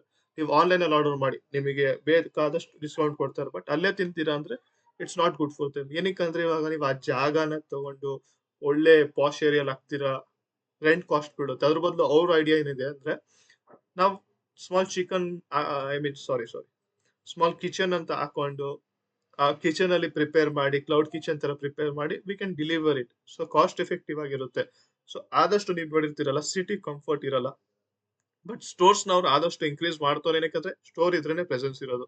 ಸೊ ಬೈ ಆಲ್ಮೋಸ್ಟ್ ಎಷ್ಟು ಸ್ಟೋರ್ಸ್ ಇದೆ, 1928 plus stores in 107 407 cities, 25 stores of Dunkin' Donuts, 32 stores of Popeyes, 22 stores of its own brand, Hong's Kitchen. They own 48 Domino's stores in Sri Lanka, 17 stores in Bangladesh, and they have 8 supply chain, 4 distribution centers across India to fulfill their raw materials. ಇಲ್ಲಿವರೆಗೂ ನಮಗೇನ್ ಅನ್ಸ್ತು, ಒಳ್ಳೆ presence ಇದೆ market ಅಲ್ಲಿ ಡಾಮಿನೋಸ್ದು. Not only in India, even in abroad. I feel not abroad, even in international markets, let's say Bangladesh and Sri Lanka. ಅದನ್ ಬಿಟ್ಟು ನಾವೇನಾದ್ರು ಇನ್ನೊಂದು ಓದೋದಿದ್ರೆ, ಹಿಯರ್ ನ್ಯೂ ಕಮಿಷನರಿ ಅಂದ್ರೆ ಯೂಶಲಿ ಹೆಂಗಂದ್ರೆ ಅದೊಂದು ಸೆಂಟ್ರಲೈಸ್ಡ್ ಕಿಚನ್ ತರ, half baked, partially baked item. Dough ಇರ್ಬೋದು, ಅಥವಾ ಇವಾಗ ಬೇಸ್ ಇರ್ಬೋದು. ಅದ್ರದ್ದು ಡೋ ಅಂದ್ರೆ ಬೇಸು, ನಿಮಗೆ ಇವಾಗ ಗೊತ್ತು, ಬೇಸು ನಾವು ಎಲ್ಲಾದ್ರೂ ಪ್ರಿಪೇರ್ ಮಾಡ್ಬೋದು. ಮೇನ್ ಐಟಮ್ ಮಾತ್ರ ಇದು ಅಂತ ಮೇಲೆ ವೆಜೀಸ್ ಅಂತೆ ಏನೇನೋ ಅದು ಅವ್ರದ್ದು ಏನ್ ರೆಸಿಪಿ ಇರುತ್ತೆ, ಆ ರೆಸಿಪಿನ ಬೇಕಂದ್ರೆ ಅವ್ರು ಅಲ್ಲಿ ಪ್ರಿಪೇರ್ ಮಾಡ್ಬೋದು ಮೇನ್ ರೆಸ್ಟೋರೆಂಟ್ ಅಲ್ಲಿ. ಬಟ್ ಈ ಡೋಸ್ ಎಲ್ಲ ಮುಂಚೆನೆ ಪ್ರಿಪೇರ್ ಆಗಿದ್ರೆ ಕ್ವಿಕ್ ಇರುತ್ತೆ ಪ್ರೊಸೆಸ್, ಜಲ್ದಿ ಆಗುತ್ತೆ. ಪಾರ್ಷಿಯಲಿ ಬೇಕ್ಡ್ ಐಟಮ್ಸ್ನೆಲ್ಲ ಕಮಿಷನರಿಯಲ್ಲ ಮಾಡ್ಬಿಡ್ತಾರೆ. ಹೊಸ ಕಮಿಷನರಿ ಓಪನ್ ಮಾಡ್ತಾರೆ ಮುಂಬೈಯಲ್ಲಿ, ಬೆಂಗಳೂರಲ್ಲಿ ಆಲ್ರೆಡಿ ಓಪನ್ ಆಗಿದೆ. One of the largest in the country across the world. So which is serving, ಅದು ಆಲ್ರೆಡಿ ಸರ್ವ್ ಮಾಡ್ತೈತೆ. 750 ಡಾಮಿನೋ ಸ್ಟೋರ್ಸ್, 300 ಫಾರ್ ಪಾಪಾಯ್ಸ್. ಅದ್ ಬಿಟ್ರೆ Hong's kitchen and Dunkin's also. So ಇವಾಗ ರೆವಿನ್ಯೂ ಬ್ರೇಕಪ್ ಇವಾಗ ನಮಗೆ ಏನ್ ಅರ್ಥ ಆಗುತ್ತೆ ಇವಾಗ ರೆವಿನ್ಯೂ ಬ್ರೇಕಪ್ ಅಲ್ಲಿ. ಸೊ ರೆವಿನ್ಯೂ ಬ್ರೇಕಪ್ ಅಂದ್ರೆ ಇದು ಜೂಬ್ಲಿಯಂಟ್ ಫುಡ್ ಬಾಕ್ಸ್ ಅಲ್ಲಿ ಪಿಜ್ಜಾ ಮೇನ್ ಐಟಮ್, ಅದೇ ರೆವಿನ್ಯೂ ಕೊಡ್ತೈತೆ. Let's say pizza franchise renew ಆಗಿಲ್ಲ ಅಂದ್ರೆ ಝೀರೋ, ವಾಪಸ್ ಬಿಸ್ನೆಸ್ ಪ್ರಾಬ್ಲಮ್ ಹೋಗ್ಬಿಡುತ್ತೆ. ಸೊ 72% ಬರೋದು ಇದರಿಂದ, ಪಿಜ್ಜಾ ಇಂದ. 22 ಐ ಫೀಲ್ ಪಾಪಾಯ್ಸ್ ಇದೆ, ನಮ್ಮ ಹತ್ರ ಡಂಕಿನ್ ಡೋನಟ್ಸ್ ಇದೆ. ಅದನ್ನ ಬಿಟ್ರೆ ಇನ್ನೊಂದು ಯಾವ್ದು ಇತ್ತಲ್ಲ ಹೊಸ, ಇವ್ರದ್ದು ಸ್ವಂತ ಹಾಂಗ್ಸ್ ಕಿಚನ್ ಇದೆ. ಬ್ರೇವೇಜಸ್ ಅಂಡ್ ಡೆಸರ್ಟ್ಸ್ ಅಂದ್ರೆ ನಾವು ಯೂಶಲಿ ನೀವು ನೋಡಿರ್ತೀರ, ಆ ಕೇಕ್ ಬರುತ್ತೆ, ಲಾವಾ ಕೇಕ್ ಅಂತೆ. ಅದರ್ಸ್ ಮಿಸಲೇನಿಯಸ್ 3% ಅವ್ರು ಡಿಸ್ಕ್ರೈಬ್ ಮಾಡಿಲ್ಲ. ಮಿಕ್ಕಿದ್ದು ನಿಮಗೆ ಆ, ಒಂದು ಜಮಾನ್ದಲ್ಲಿ ಅವ್ರು ಇಯರ್ ಕೊಟ್ಬಿಟ್ಟವ್ರೆ 2004 ಅಲ್ಲಿ 30 ಮಿನಿಟ್ಸ್ ಡೆಲಿವರಿ ಅಂತ ಒಂದು ಕಾನ್ಸೆಪ್ಟ್ ಇತ್ತು. 30 ನಿಮಿಷದಲ್ಲಿ ಡೆಲಿವರಿ ಆಯ್ತು ಅಂದ್ರೆ ಸರಿ, ಆಗಿಲ್ಲ ಅಂದ್ರೆ ನಿಮಗೆ ಪಿಜ್ಜಾ ಫ್ರೀ. ಸೊ ಇದು ಯೂಶಲಿ ನಾವು ಕೇಳಿಸ್ಕೊಂಡಿದೀವಿ, ನಾನು ಇಲ್ಲಿವರೆಗೂ ನೋಡಿಲ್ಲ ಅದನ್ನ ಆಗೋದು. ಬಟ್ ಅದನ್ನ ಅವರು ಅಚೀವ್ ಮಾಡವ್ರೆ. ಆಸ್ ಫಾರ್ ಆಸ್ ಇವಾಗ್ಲೂ ಜನರು ಕೇಳಿದ್ರೆ it was an successful campaign ಅಂತ ಕರೀತಾರೆ. ಅದನ್ನ ಬಿಟ್ಟು ಇನ್ನೊಂದು ಹೊಸದಾಗಿ ಮಾಡೋರೆ, ಬೆಂಗಳೂರಿಗಂತ ಸಪ್ರೇಟ್ ಆಗಿ ಮಾಡೋರೆ. FY23 ಅಲ್ಲಿ, FY ಅಂದ್ರೆ ಫಿನಾನ್ಷಿಯಲ್ 23 ಅಲ್ಲಿ ಏನ್ ಮಾಡೋರೆ, 20 ಮಿನಿಟ್ಸ್ ಅಲ್ಲಿ ಡೆಲಿವರಿ ಮಾಡ್ತೀನಿ ಅಂತ ಅಂತವ್ರೆ. 20 ಮಿನಿಟ್ಸ್ ಅಲ್ಲಿ ಡೆಲಿವರಿ ಮಾಡ್ತವ್ರೆ. ಏನಕ್ಕಂದ್ರೆ ಅವ್ರ ಕ್ಯಾಲ್ಕುಲೇಷನ್ ಅವೆಲ್ಲ ಕ್ಯಾಲ್ಕುಲೇಟೆಡ್ ರಿಸ್ಕ್ ಅಂತಾರೆ. ಅವ್ರಿಗೆ ಗೊತ್ತು ಈ ರೇಡಿಯಸ್ ಅಲ್ಲಿ ಇದ್ರೆ ನಾನು ಎಷ್ಟು ಜಲ್ದಿ ಡೆಲಿವರ್ ಮಾಡ್ಬೋದು, ಎಷ್ಟು ಜನ ಇದ್ದಾರೆ ನಮ್ಮ ಹತ್ರ ವರ್ಕರ್ಸ್, ಎಷ್ಟು ಜನ ಡೆಲಿವರಿ ಬಾಯ್ಸ್ ಇದ್ದಾರೆ. ಸೊ ಅವ್ರಿಗೆ ಗೊತ್ತು. ಅದನ್ನ ಬಿಟ್ಟು ಅವ್ರದ್ದು ಇನ್ನೊಂದು ಬ್ರ್ಯಾಂಡಿಂಗ್ ಅಂತಾನೆ ಹೊಸದಾಗಿ ಏನೋ ಮಾಡಿದ್ರು, ಡಾಮಿನೋಸ್ ಚೀಸ್ ಇವ್ rewards, which accounts for 45% of it's orders. So ಅದೇನೋ ರಿವಾರ್ಡ್ಸ್ ಕೊಡ್ತಾರಂತ ಅದಿಂತ ಬಂತು ಅಂತೆ. Regional menu, first regional menu ಬೆಂಗಳೂರಲ್ಲಿ ನನ್ಗೆ ಗೊತ್ತಿಲ್ಲ ಯಾವ ತರ ರೀಜನಲ್ ಮೆನ್ಯೂ ಮಾಡೋರೆ, ಬಟ್ ರೀಜನಲ್ ಮೆನ್ಯೂ ಅಂತ ಬರ್ದವ್ರೆ. ಸೊ ಇದು ಸ್ಪೆಸಿಫಿಕ್ ಆಗಿ ಪ್ಯಾನ್ ಇಂಡಿಯಾ ಬಿಸಿನೆಸ್ ಅಲ್ಲಿ ಮಾತಾಡ್ತಾರೆ. ಸೊ ಡಿಜಿಟಲ್ ಟೆಕ್ನಾಲಜಿ ಹೆಂಗ್ ಯೂಸ್ ಮಾಡ್ತಾರೆ. Digital, it contributed 99% of delivery sales driven by continuous improvement of Domino's app. So Domino's app ಹೆಂಗಂದ್ರೆ ನೀವು ಇವಾಗ ನೋಡಿರ್ತೀರ, ಝೊಮ್ಯಾಟೊ, ಸ್ವಿಗ್ಗಿ ಅವರೆಲ್ಲ ಕ್ರಿಕೆಟ್ IPL ಮ್ಯಾಚ್ ಬ್ರೇಕ್ ಬಂದ ತಕ್ಷಣ ಸಡನ್ ಆಗಿ ಮೆಸೇಜ್ ಬರುತ್ತೆ, ಹೊಟ್ಟೆ ಸಿತೈತೆ ಆರ್ಡರ್ ಮಾಡೋ ಅಂತ. ಅಂತ ಐಡಿಯಾಸ್ ಇವ್ರದ್ದು ಇದೆ. ಡಾಮಿನೋಸ್ ಅವರು ಡಿಸ್ಕೌಂಟ್ಸ್ ಕೊಡ್ತಾರೆ, ಪ್ರಮೋಷನ್ಸ್ ಮಾಡ್ತಾರೆ. ಇಂಡಿಯಾ ಗೆತ್ತು ಅಂತ ನಾವು 50% ಕೊಡ್ತೀವಿ ಅಂತ. ರೀಸೆಂಟ್ ಆಗಿ ಮೊನ್ನೆ ಆ, ಇದು ನಮ್ಮ ಇಂಡಿಪೆಂಡೆನ್ಸ್ ಡೇ ದಿವಸ ಏನೋ ಏನೋ ಅವ್ರ ಕ್ಯಾಂಪೇನ್ ಇತ್ತು, ಅಷ್ಟು ಡಿಸ್ಕೌಂಟ್ ಇಷ್ಟು ಡಿಸ್ಕೌಂಟ್ ಅಂತ ಕೊಡ್ತೀನಿ ಅಂತ ಇತ್ತು. ಸೊ ಸ್ಪೆಸಿಫಿಕ್ ಆಗಿ ಟಾರ್ಗೆಟ್ ಮಾಡ್ತಾರೆ, ಒಕೇಶನ್ಸ್ ನ ಟಾರ್ಗೆಟ್ ಮಾಡ್ತಾರೆ. ಸೊ ಬ್ರ್ಯಾಂಡ್ ವ್ಯಾಲ್ಯೂ ಚೆನ್ನಾಗಿದೆ, ಮಾರ್ಕೆಟಿಂಗು ಚೆನ್ನಾಗಿ ಮಾಡ್ತಾರೆ. ಡಿಜಿಟಲ್ ಟೆಕ್ನಾಲಜಿನ ಅಟ್ಮೋಸ್ಟ್ ಯೂಸ್ ಮಾಡ್ತಾರೆ. ಏನಕ್ಕೆ ಆಲ್ಮೋಸ್ಟ್ 99% ಆಫ್ ಡೆಲಿವರಿ ಸೇಲ್ಸ್ ಅದರಿಂದನೇ ಬರ್ತಾ ಇದೆ, ಆಪ್ ಇಂದಾನೆ ಆರ್ಡರ್ ಮಾಡ್ತಾರೆ. Acquisition of road cash tech ಅಂತ ಒಂದೊಂದು ಅಕ್ವಸಿಷನ್ ಮಾಡೋರೆ 42% ಇನ್ ದಟ್. ಅದನ್ನ ಬಿಟ್ರೆ ಟ್ರೈನ್ ಆರ್ಡರಿಂಗ್ ಒಂದು ಹೊಸದಾಗಿ ಸ್ಟಾರ್ಟ್ ಮಾಡೋರೆ. ಟ್ರೈನ್ ಆರ್ಡರಿಂಗ್ ಅಂದ್ರೆ IRCTC ಜೊತೆ ಟೈ ಅಪ್ ಇದೆ, ನೀವು ಟ್ರೈನ್ ಅಲ್ಲೇ ಬುಕ್ ಮಾಡ್ಬೋದು ಪಿಜ್ಜಾಸ್. ಸೊ ಆಲ್ಮೋಸ್ಟ್ ಎಷ್ಟು ರೈಲ್ವೆ ಸ್ಟೇಷನ್ಸ್ ಇದೆ, 143 ರೈಲ್ವೆ ಸ್ಟೇಷನ್ಸ್ ಅಲ್ಲಿ ಆಲ್ರೆಡಿ ಸರ್ವ್ ಮಾಡ್ತವ್ರೆ. ಅದನ್ನ ಬಿಟ್ರೆ ಅವ್ರ ಸಬ್ಸಿಡರೀಸ್ ಯಾವ್ದಾದ್ರು ಸಬ್ಸಿಡರೀಸ್ ಅಂದ್ರೆ ಅವರು ಒಂದೊಂದು ಚಿಕ್ಕ ಚಿಕ್ಕ ವಿಷಯಕ್ಕೆಲ್ಲ ಅವರು ಕಂಪ್ನೀಸ್ ಓಪನ್ ಮಾಡ್ಕೊಂತಾರೆ. ಚಿಕ್ಕ ಚಿಕ್ಕ ವಿಷಯಕ್ಕೆ ಅಸೋಸಿಯೇಟ್ಸ್ ಯಾವ್ದು. ಫೋಕಸ್ ಏನಿದೆ, focusing on double on franchise and scale up of Popeyes. Double ಮಾಡಕ್ ನೋಡ್ತವ್ರೆ. Working on unit economics, delivery of other emerging markets, emerging brands, Dunkin's and Hong's kitchen. Company targets to open 3000 Domino stores. So 3000 ಅಂದ್ರೆ almost 2023 ಅಷ್ಟು ಅಲ್ಲಿ ಎಷ್ಟಿತ್ತು, ಒಂದ್ ಹತ್ರ 2000 ಇತ್ತಾ. ಡಾಮಿನೋಸ್ನೇ 3000 ತರಕ್ ನೋಡ್ತಿದ್ದೀನಿ, 50% ಇನ್ಕ್ರೀಸ್ ಮಾಡಕ್ ನೋಡ್ತಾರೆ. ಸೊ ಇದ್ರಲ್ಲಿ ನಿಮ್ಗೆ ಏನ್ ಅರ್ಥ ಆಯ್ತು? ಓಕೆ, ಜಸ್ಟಿಫೈಯಬಲ್ ಬಿಸ್ನೆಸ್ ಇದೆ, ಅರ್ಥ ಆಗ್ತೈತೆ. ಮೇನ್ ಏನಂದ್ರೆ ವಾರನ್ ಬಫೆಟ್ ಅವ್ರು ಒಂದ್ ವಿಷಯ ಅಂತಾರೆ, ನನಗೆ ಬಿಸ್ನೆಸ್ ಅರ್ಥ ಆಗಿಲ್ಲ ಅಂದ್ರೆ ನಾನು ಇನ್ವೆಸ್ಟ್ ಮಾಡಲ್ಲ ಅಂತ. ಸೊ ನಿಮಗೆ ಬಿಸ್ನೆಸ್ ಅರ್ಥ ಆಗೋದು ಇಂಪಾರ್ಟೆಂಟ್. ಅದನ್ ಬಿಟ್ಟು ನಿಮಗೆ ಇಲ್ಲಿ ಒಂದ್ ತಿಂಗ್ ಒಂದ್ ತಿಂಗಳಲ್ಲಿ ಸ್ಟಾಕ್ ಹೆಂಗ್ ಓಡೈತೆ, 6 ತಿಂಗಳಲ್ಲಿ ಹೆಂಗ್ ಹೋಗೈತೆ, ಹಿಂಗ್ ಹೋಗೈತೆ, ಇಲ್ಲಿ ಬಂದು ವಾಲ್ಯೂಮ್ ಬಂದೈತೆ. ಸೊ ಅದನ್ನ ಬಿಟ್ರೆ ಒಂದ್ ವರ್ಷ ಹೌ ಇಟ್ ಹೌ ಇಟ್ಸ್ ಗೋನ್ ಇನ್ ಒಂದ್ ವರ್ಷ ಬಿಟ್ರೆ 3 ವರ್ಷದಲ್ಲಿ ಹೆಂಗಾಗೈತೆ, ಇಲ್ಲಿಂದ ವಾಪಸ್ ಡಿಕ್ಲೈನ್ ಆಗಿದೆ. ಸೊ ಮ್ಯಾಕ್ಸ್ ಕೊಟ್ರೆ ಸ್ಟಾರ್ಟ್ ಇಂದ ಎಂಡ್ ವರ್ಗು. ಸೊ ಹೈಯೆಸ್ಟ್ ಎಷ್ಟ್ ಮಾಡೈತೆ, ಒಂದು 800 900 ಹತ್ರ ವಾಪಸ್ ಬಿದ್ದೋಗಿದೆ. ಅದನ್ನ ಬಿಟ್ಟು ನೀವಿನ್ನ ಏನ್ ನೋಡ್ಬೋದು, PE ratio, price to earning ratio. Price to earning ratio max ಅಲ್ಲಿ ಇದೆ, 1 ಮಂತ್ ಅಲ್ಲಿ ಇದೆ. So price to earning ratio ಇವಾಗ usually price to earning ratio ಇಲ್ಲೂ ಇದೆ ನೋಡಿ, 158. So price to earning ratio ಏನಂತ ನಾವು ಇವಾಗ ಒಂದ್ಸಲಿ ಅರ್ಥ ಮಾಡ್ಕೊಳ್ಳೋಣ. So price to earning ratio ಅದನ್ನ ನಾವು ಎಕ್ಸೆಲ್ ಇಂದ ಅರ್ಥ ಮಾಡ್ಕೊಳ್ಳೋಣ. Price to earning ratio formula ಏನು, price by earnings per share. So ಇವಾಗ ಪ್ರೈಸ್ ಏನು, price is last traded price. So last traded price ಏನು, let's see. Last traded price ಬಂದು ನಮ್ ಡಾಮಿನೋಸ್ ಈಗ ಏನಿದೆ 150, ಐ ಮೀನ್ 650. ಸೊ 650ನ ನಾವಿಲ್ಲ ಕಣ. Earning per share. Earning per share ಹೆಂಗ್ ಕ್ಯಾಲ್ಕುಲೇಟ್ ಮಾಡ್ತೀವಿ ಅಂದ್ರೆ profit after tax divide by number of shares outstanding. So ಅದು ನಮಗೆ ಸ್ಕ್ರೀನರಲ್ಲಿ ಸಿಗ್ಬಿಡ್ಬೇಕು. ಎಕ್ಸಾಕ್ಟ್ ಆಗಿ ಅದೇ ವ್ಯಾಲ್ಯೂ ಬರುತ್ತೆ ಅಂತ ನಾನು ಅನ್ನಲ್ಲ, ಬಟ್ ಐ ಫೀಲ್ ನಮಗೆ ಆನ್ಸರ್ ಅದೇ ಸಿಗುತ್ತೆ. Profit after tax net profit is almost profit after tax. ಇದು quarterly results. Net profit is 429. Shares outstanding ಸಿಗ್ಬೋದಾ?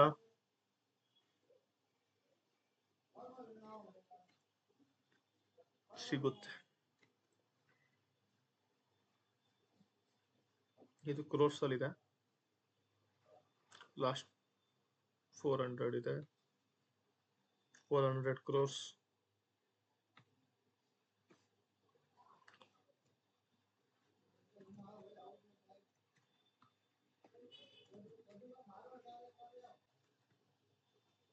ಸೊ ಪ್ರೈಸ್ ಟು ಅರ್ನಿಂಗ್ ವಿಷಯನ ನಾವು ಎಕ್ಸೆಲ್ ಅಲ್ಲಿ ನೋಡೋಣ. So let say price to earning ಹೆಂಗಂದ್ರೆ ಫಾರ್ಮುಲಾ ಏನಿದೆ ಅದಕ್ಕೆ price to earning, I mean price by earnings per share. Price by earnings per share ಅಂದ್ರೆ price ಏನು? Price is last traded price. Price ಸಿಕ್ತು ನಮಗೆ. ಇವಾಗ ಪ್ರೈಸ್ ಸಿಕ್ಕಿದ್ಮೇಲೆ ಅರ್ನಿಂಗ್ ಪರ್ ಶೇರ್ ಹೆಂಗ್ ಕ್ಯಾಲ್ಕುಲೇಟ್ ಆಗುತ್ತೆ? ಅರ್ನಿಂಗ್ ಪರ್ ಶೇರ್ ಹೆಂಗ್ ಕ್ಯಾಲ್ಕುಲೇಟ್ ಆಗುತ್ತೆ ಅಂದ್ರೆ profit after tax divide by number of shares outstanding. Let ಸೇ ನಮ್ದು ಲಾಸ್ಟ್ ಟ್ರೇಡೆಡ್ ಪ್ರೈಸ್ ಒಂದು 100 ರೂಪಾಯಿ. ಪ್ರಾಫಿಟ್ ಆಫ್ಟರ್ ಟ್ಯಾಕ್ಸ್ ಬಂದು 1000 ಇದೆ. 1000 ಇದೆ profit after tax divide by 100 share ಇದೆ ನಮ್ದು. ಸೊ ಎಷ್ಟಾಯ್ತು? 10. 10 ಇಲ್ಲಿ ಬಂತು ಅಂದ್ರೆ ನಮ್ ಪ್ರೈಸ್ ಸಿಕ್ತು, ಲಾಸ್ಟ್ ಟ್ರೇಡೆಡ್ ಪ್ರೈಸ್ ಇದು, ಪ್ಲಸ್ ನಮಗೆ ನಂಬರ್ ಆಫ್ ಶೇರ್ ಸಿಕ್ಕೈತೆ. I mean number of share ಸಿಕ್ಕೈತೆ. Sorry number of share already ಸಿಕ್ಕೈತೆ. ನಾವು 100 ಇಲ್ಲಿ ಕ್ಯಾಲ್ಕುಲೇಟ್ ಮಾಡ್ಕೊಂಡಿದ್ದೀವಿ. 1000 ಬೈ 100. 1000 profit after tax. ನಮಗೆ ನಂಬರ್ ಆಫ್ ಶೇರ್ಸ್ ಎಷ್ಟಿದೆ? 100 ಇದೆ. ಸೊ ನಮಗೆ ಅರ್ನಿಂಗ್ ಪರ್ ಶೇರ್ ಸಿಕ್ಕೈತೆ 10. ಸೊ ಅರ್ನಿಂಗ್ ಪರ್ ಶೇರ್ 10 ಇರುವಾಗ ಲೆಟ್ಸ್ ಸೇ ಪ್ರೈಸ್ ಬಂದು 100 divide by earning per share ಎಷ್ಟಾಯ್ತು? P is equal to 10. ಹಿಂಗ್ ಯೂಶಲಿ ಕ್ಯಾಲ್ಕುಲೇಟ್ ಆಗೋದು. ಪಿ ಇವಾಗ ಜನರ ನೀವು ಕೇಳಿಸ್ಕೊಂಡಿರ್ತೀರಾ ನ್ಯೂಸಸ್ ಅಲ್ಲಿ, ಸ್ಟಾಕ್ ಬಗ್ಗೆ ವಿಷಯ ಗೊತ್ತಿರೋರಿಗೆಲ್ಲ ಅವ್ರಂತಿರ್ತಾರೆ ಪಿ ಎಕ್ಸ್ಪೆನ್ಸಿವ್ ಇರುತ್ತೆ, ಪಿ ಇನ್ಎಕ್ಸ್ಪೆನ್ಸಿವ್ ಇರುತ್ತೆ. ಅದು ಹೆಂಗ್ ಡಿಸೈಡ್ ಮಾಡ್ತಾರೆ? ಇವಾಗ 159 ಅಂದ್ರೆ ಎಕ್ಸ್ಪೆನ್ಸಿವ್ ಅಂತ ಹೆಂಗಂತೀರಾ? ಅಥವಾ 300 ಇತ್ತು ಅಂದ್ರೆ ಹೆಂಗಂತೀರಾ? ಲೆಟ್ಸ್ ಇವ್ರ ಪೀರ್ ಕಂಪ್ಯಾರಿಸನ್ ಸರಿ ಇದೆ ನೋಡಿ. ಪಿ ಇಲ್ಲೇ ಇರುತ್ತೆ. ಇವನಿಗೆ ನಮ್ ಜೂಬ್ಲೆಂಟ್ ಫುಡ್ ವರ್ಕ್ಸ್ಗೆ 157 ಇದೆ, ಬಟ್ ಅದೇ ದೇವ್ಯಾನಿ ಇಂಟರ್ನ್ಯಾಷನಲ್ 319 ಇದೆ. ದೇವ್ಯಾನಿ ಇಂಟರ್ನ್ಯಾಷನಲ್ ಯಾವ ಬಿಸ್ನೆಸ್ ಅಲ್ಲಿ ಇದೆ? Let we show that. Devyani M brands ಅಂತೆ, QSR, ಕೋಸ್ಟಾ ಕಾಫಿ. ಸೊ ಆ ಬ್ರ್ಯಾಂಡ್ ಅಲ್ಲಿ ಇರೋದು. ಇವ್ರದ್ದು ಎಷ್ಟಿದೆ ಸ್ಟಾಕ್? ಪಿ 320 ಇದೆ. ಹಂಗಾದ್ರೆ ಇವ್ರದ್ದು ಇನ್ನೂ ಕಾಸ್ಟ್ಲಿ ಇದೆ ಅಲ್ಲ. ಸೊ ಹೆಂಗ್ ಡಿಸೈಡ್ ಮಾಡ್ತೀರಾ ನಿಮ್ದು ಪಿ? ಪಿ ಈಸ್ ಗುಡ್ ಅಂದ್ರೆ ಒಳ್ಳೆ ಅರ್ನಿಂಗ್ಸ್ ಇದೆ, ಪಿ ಎಕ್ಸ್ಪೆನ್ಸಿವ್ ಇದೆಯೋ ಇಲ್ವೋ, ಸ್ಟಾಕ್ ಎಕ್ಸ್ಪೆನ್ಸಿವ್ ಇದೆಯೋ ಇಲ್ವೋ ಅಂತ ಹೆಂಗ್ ಡಿಸೈಡ್ ಮಾಡ್ತಾರೆ? ಸೊ ಯೂಶಲಿ ಏನಾಗುತ್ತೆ ಅಂದ್ರೆ ಪಿಗೆ ಕ್ರೈಟೀರಿಯಾಸ್ ಇದೆ. ಅಂದ್ರೆ ನಾವು ಕನ್ಸಿಡರ್ ಮಾಡೋ ಕ್ರೈಟೀರಿಯಾಸ್ ಇದೆ. ಒಂದು, ನಾವು ಕಂಪೇರ್ ಮಾಡ್ತೀವಿ ಪೀರ್ಸ್ ಜೊತೆ. ಪೀರ್ಸ್ ಅಂದ್ರೆ ಕಾಂಪಿಟೇಟರ್ಸ್. ಇವಾಗ ಇವರೆಲ್ಲ ಕಾಂಪಿಟೇಟರ್ಸ್. ಯಾವ ಕಾಂಪಿಟೇಟರ್ಸ್? ಕ್ವಿಕ್ ಸರ್ವಿಸ್ ರೆಸ್ಟೋರೆಂಟ್ ಅಲ್ಲಿ. ಇಂಡಸ್ಟ್ರಿ ಬಂದ್ಬಿಟ್ಟು ಹೋಟೆಲ್ಸ್. ಪ್ರಾಡಕ್ಟ್ ಇಂಡಸ್ಟ್ರಿ ಹೋಟೆಲ್ ಅಲ್ಲಿ ಬರುತ್ತೆ. ಸೆಕ್ಟರ್ ಬಂದು ಕ್ವಿಕ್ ಸರ್ವಿಸ್ ರೆಸ್ಟೋರೆಂಟ್ಸ್. ಅವಾಗಲೇ QSR ಅಂದಿದ್ನಲ್ಲ, ಅದೇ ಸೇಮ್. ಸೊ ಇವಾಗ ಇವ್ರದ್ದು ಮೀಡಿಯನ್ ಎಷ್ಟು ಬರ್ತೈತೆ? 229. 229 ಮೀಡಿಯನ್ ಬರ್ತೈತಂದ್ರೆ ನಿಮ್ಗೆ ಇವಾಗ ನೋಡಕ್ ಹೋದ್ರೆ ಅದು 557 ಇದೆ. ಇನ್ಎಕ್ಸ್ಪೆನ್ಸಿವ್ ಆಯ್ತಲ್ಲ. ಯಾಕಂದ್ರೆ ಮೀಡಿಯನ್ 300 ರೂಪಾಯಿ ಐತೆ, 175 ರೂಪಾಯಿಗಿದೆ. ಅದು 177 ರೂಪಾಯಿಗಿದೆ. ಐ ಮೀನ್ 177 ಪಿ ಇದೆ. ಸೊ ಕಂಪೇರ್ ಮಾಡಿದ್ರೆ ಇನ್ಎಕ್ಸ್ಪೆನ್ಸಿವ್ ಆಯ್ತಲ್ಲ. ಬಟ್ ಇನ್ಎಕ್ಸ್ಪೆನ್ಸಿವ್ ಯಾಗಾಯ್ತು ಅಂತಾನು ಗೊತ್ತಿರ್ಬೇಕು ನಮಗೆ. ಅರ್ನಿಂಗ್ಸ್ ಅಲ್ಲಿ ಏನಾರು ಆಗಿದ್ಯಾ, ಪ್ರೈಸಸ್ ಅಲ್ಲಿ ಏನಾರು ಆಗಿದ್ಯಾ? ಇದು ದೊಡ್ಡ topic. I will create a video on it. ಅಂದ್ರೆ ನಿಮ್ಗೆ ಇಷ್ಟು ಈಸಿಯಾಗಿ ಅನ್ನಕ್ಕಾಗಲ್ಲ. ಅದು ಸ್ವಲ್ಪ ಟಾಪಿಕ್ ದೊಡ್ಡದು. ನಿಮಗೆ ಫಿನಾನ್ಷಿಯಲ್ ಸ್ವಲ್ಪ ಈಸಿಯಾಗಿ ಅರ್ಥ ಆಗಕ್ಕಂತ ಅದ್ರ ಬಗ್ಗೆ ರಿಸರ್ಚ್ ಮಾಡಬೇಕಾಗುತ್ತೆ. But for an easy understanding, P ಹಿಂಗೂ ಒಂದು ನೋಡ್ತೀವಿ ನಾವು. ಪಿಯರ್ ಕಂಪ್ಯಾರಿಸನ್ಸ್ ಅಲ್ಲಿ ನೋಡ್ತೀವಿ. ಅದನ್ ಬಿಟ್ರೆ ಇನ್ನೊಂದು ಪಿ ಇದೆ. ಒಂದು ಫಾರ್ವರ್ಡ್ ಲುಕಿಂಗ್ ಪಿ ಅಂತೀವಿ. ಇನ್ನೊಂದು ಜಸ್ಟ್ ಅ ಸೆಕೆಂಡ್. ಒಂದು ಎಸ್ಟಿಮೇಟೆಡ್ ಫಾರ್ವರ್ಡ್ ಲುಕಿಂಗ್ ಪಿ ಅಂತ, ಇನ್ನೊಂದು ಟ್ರೇಲಿಂಗ್ 12 ಮಂತ್ಸ್ ಅಂತ. ಟ್ರೇಲಿಂಗ್ 12 ಮಂತ್ಸ್ ಅಂದ್ರೆ ಲಾಸ್ಟ್ 12 ಮಂತ್ಸ್. ಫಾರ್ವರ್ಡ್ ಲುಕಿಂಗ್ ಅಂದ್ರೆ ಎಸ್ಟಿಮೇಟೆಡ್ ಬೇಸಿಸ್ ಮೇಲೆ. ಸೊ ಇದ್ರಲ್ಲಿ ಯಾರು ಜಾಸ್ತಿ ಯೂಸ್ ಮಾಡ್ತಾರೆ ಅಂದ್ರೆ ಯೂಶಲಿ ಲಾಸ್ಟ್ 12 ಮಂತ್ಸ್ ಯೂಸ್ ಮಾಡ್ತಾರೆ. ಏನಕ್ಕೆ ಹಿಸ್ಟಾರಿಕಲ್ ಬೇಸಿಸ್ ಅಲ್ಲಿ ಸಿಕ್ಕಿರೋ ಇನ್ಫಾರ್ಮೇಶನ್ ಇಸ್ ರಿಲಯಬಲ್. ಫ್ಯೂಚರ್ಸ್ ನಾನು 10% ಗ್ರೋತ್ ಇಟ್ಕೊಬಹುದು, 50% ಗ್ರೋತ್ ಇಟ್ಕೊಬಹುದು. It doesn't make any sense. So ಇವಾಗ ಹೆಂಗಾಗಿದೆ, ಪಿ ಲೋ ಆಯ್ತು ಅಂದ್ರೆ ಏನ್ ಬಿಸ್ನೆಸ್ ಗ್ರೋತ್ ಇಲ್ವಾ ಅಂತಾನೆ ನೋಡಿದ್ರೆ, ಪಿಜ್ಜಾ ನೀವ್ ಎಲ್ರು ತಿಂತಿದ್ದೀರಾ. ಹಾ, ರೂರಲ್ ಏರಿಯಾಲ್ ಅಷ್ಟೊಂದು ಇನ್ನ ಡಾಮಿನೇಟ್ ಮಾಡಿಲ್ಲ, ಬಟ್ ಅರ್ಬನ್ ಏರಿಯಾಸ್ ಅಲ್ಲಿ ಪಿಜ್ಜಾ ತಿಂತಾರೆ ಜನರು. ಐ ಫೀಲ್ ಮೆಜಾರಿಟಿ ಇವಾಗ ಪಿಜ್ಜಾಸ್ ತಿಂದೇ ತಿಂತಾರೆ. ಅಷ್ಟು ಲೆವೆಲಿಗೆ ಬಂದೈತೆ, ಅಷ್ಟು ಮಾರ್ಕೆಟಿಂಗ್ ಅಷ್ಟು ವೈರಲ್ ಆಗಿದೆ. ಸೊ ಬಟ್ ಏನೋ ಒಂದು ಪ್ರಾಬ್ಲಮ್ ಆಗಿರ್ಬೋದು, ಎಲ್ಲೋ ನೆಗೆಟಿವ್ ನ್ಯೂಸ್ ಬಂದಿರ್ಬೋದು, ಅದರಿಂದನೂ ಪಿ ಡೌನ್ ಆಗುತ್ತೆ. ಇಲ್ಲಾಂದ್ರೆ ಕಂಪ್ನಿ ಪರ್ಫಾರ್ಮೆನ್ಸ್ ಸ್ಲೋ ಆಗಿರ್ಬೋದು, ಅರ್ನಿಂಗ್ಸ್ ಸ್ಲೋ ಆಗಿರ್ಬೋದು. ಅರ್ನಿಂಗ್ಸ್ ಅಂದ್ರೆ ಸೇಲ್ಸ್ ಏನೋ ಪ್ರಾಬ್ಲಮ್ ಆಗಿರ್ಬೋದು. ಸೇಲ್ಸ್ ಏನಂತ ಪ್ರಾಬ್ಲಮ್ ಆಗಿಲ್ಲ ಇಲ್ಲಿ. ಪಿ ಯಾವಾಗ ಬಿದ್ದೈತೆ ಒಂದ್ಸಲ ನೋಡೋಣ. ಪಿ ಇಲ್ಲಿ ಹತ್ರ ಯಾವಾಗ ಬಿದ್ದೈತೆ, 24 ಮೇ 2024.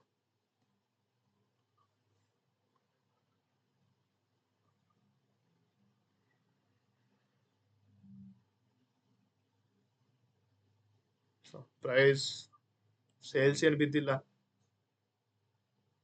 ಸೇಲ್ಸ್ ಅಷ್ಟೇ ಇದೆ. ಆಲ್ಮೋಸ್ಟ್ ಇನ್ಕ್ರೀಸ್ ಆಗಿದೆ, ಪರವಾಗಿಲ್ಲ. ಅರ್ನಿಂಗ್ಸ್ ನಮ್ದು ನೆಟ್ ಪ್ರಾಫಿಟ್ ಅಷ್ಟೊಂದು ಇನ್ಕ್ರೀಸ್ ಆಗಿಲ್ಲ, ಒಂದು 50 ಕೋಟಿ ಇನ್ಕ್ರೀಸ್ ಆಗಿದೆ. ಸೊ ರೀಸನ್ಸ್ ಏನಾದ್ರು ಆಗಿರ್ಬೋದು, ನಾವು ಸೋಲ್ ಡಿಸ್ಕ್ರಿಪ್ಷನ್ ಏನು ಅನ್ನಕ್ಕಾಗಲ್ಲ. ಎಷ್ಟೋ ವಿಷಯಗಳಿರುತ್ತೆ ಒಂದು ಪಿ ಡಿಸೈಡ್ ಮಾಡಕ್ಕೆ, ಎಕ್ಸ್ಪೆನ್ಸಿವ್ ಇನ್ ಎಕ್ಸ್ಪೆನ್ಸಿವ್ ಅಂತ ಡಿಸೈಡ್ ಮಾಡ್ಕೊಳಕ್ಕೆ.